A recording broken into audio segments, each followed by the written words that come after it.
Okay, finished. We have put a vacuum on the system, so that means actually we can inject oil. But as we have not taken out any oil, we don't have to inject oil. But what we're doing now is we're going to put some dye inside the system. This one from the head is used for the small one. So now we have to loosen this one here again.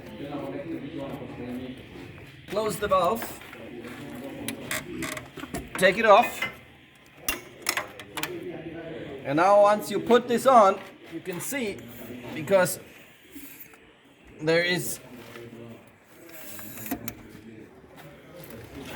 under pressure in there, we can inject it very easily inside the system. We only need about half of it.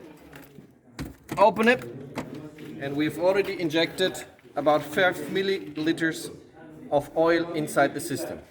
Now, not more needed. Now we put it back on.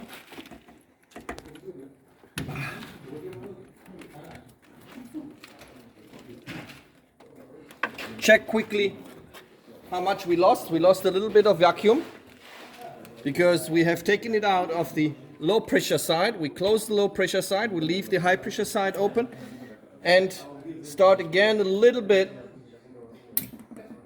of vacuum just for a couple of minutes, just for about 2 minutes.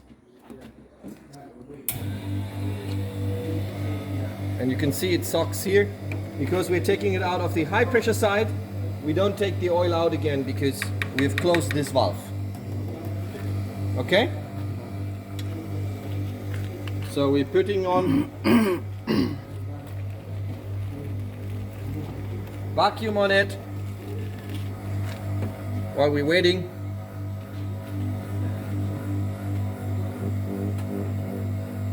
You can see how those ones go below 0. That means we are below 0 bar. That means we have vacuum on this whole system already.